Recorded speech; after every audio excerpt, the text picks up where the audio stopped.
एक मदनी लतीफ़ा।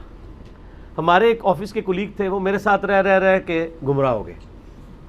जैसे ही वो गुमराह हुए, यानी मुराद ये उनको समझ आई, तो उनके अक्ल के दरीचे भी खुल गए। वो मुझे एक दिन आके बताने लगे, मुझे कहने लगे कि यार वो हमारे मोहल्ले में ना एक, और ये मैं बात कर रहा हूँ रावलपिंडी की, रावलपिंडी में चूड़ चौक के पास एक मिसरियाल रोड है।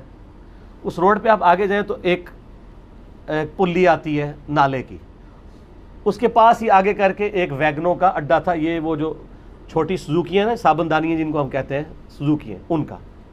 वहाँ पे एक पुराना सा दरख्त था, तो उसके नीचे एक फ़कीर आके बैठना शुरू हो गया कुछ दिन। और वो नंग धड़ंगा फ़कीर था, कपड़े भी नहीं पहने होते थे। तो वो सुजुकी वालों ने उस फ़कीर को वहाँ से उठाया कि यार यहाँ पे औरतें भी आके, मतलब सुजुकी में बैठना होता है, और आप जैसे औलिया अल्लाह जब यहाँ बैठे होंगे तो मुसलमानों की औरतें बेचारी कैसे आएंगी? ए औलिया दा शहर जे, मुसलमानों की औरतें भी नहीं जा सकती उथे, नांगे पीर। तो उन ड्राइवरों ने उनको उठा दिया कि हमारी गाकी ख़राब हो रही है। अच्छा, वो उठा दिया। अल्लाह करना ये हुआ कि 2 या 3 दिन बाद एक आंधी आई और वो दरख्त गिर पड़ा।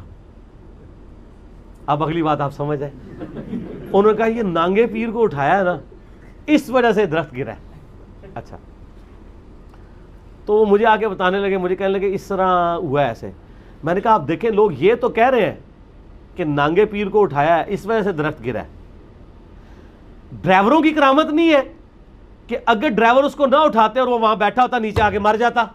ये ड्राइवरों की करामत है कि उन्होंने उठा दिया। हाय हाय हाय हाय हाय हाय हाय, कौन आ? लेकिन उस तरफ आपका दिमाग नहीं जाएगा क्योंकि आपने नांगों की तरफ जाना है। ये तो ड्राइवरों की करामत है। उन्होंने कहा भाई जी बाबा बचा लिया, एक बाबा रहमतुल्लाह अलैह होने तो बचा लिया है, उन बुद्धा जिलो ही रहे या हाफिज़ाउल्लाह रहे, ये किसी का दिमाग नहीं आएगा। तो मैंने कहा जी एक तो ये फकीर, दूसरा मैंने कहा जी आप जाके फिजिकली वहां पे चेक कीजिएगा, वो दरख्त एक दिन में नहीं गिरा, उस दरख्त को लगी होगी दीमक।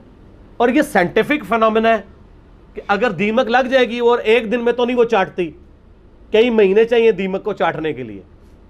कुरान में सबूत है ना, हजरत सुलेमान अलैहिस्सलाम जिस आसा के किनारे थे तो कितनी देर तक खड़े रहे, दीमक ने एक दिन में तो नहीं चाटा। जब वो चाट लिया फिर वो नीचे आए।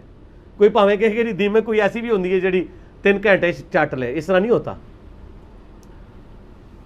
अच्छा, वो अगले दिन हो के आए तो मुझे उन्होंने बताया, उनका यार तेरी गल सही निकली है, ये मेरा कोई करामत नहीं है ना मेरा कोई इल्म गैब है। मुझे तो पता है कि या तो साइंटिफिकली वेरीफाई चीज़ होगी, तो साइंटिफिकली इस तरह ही वेरीफाई।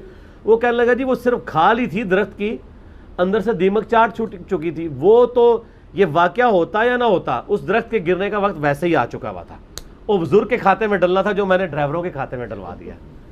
तो पिंडी के ड्राइवर बड़े करामत वाले हैं, बुजुर्गों को रहमतुल्लाह अलैह होने से बचा लेते हैं। तो वो मात मिलाई हुई है इन्होंने, इस तरीके से ही मैंने यानी मशहूर कर देते हैं चीज़ों को।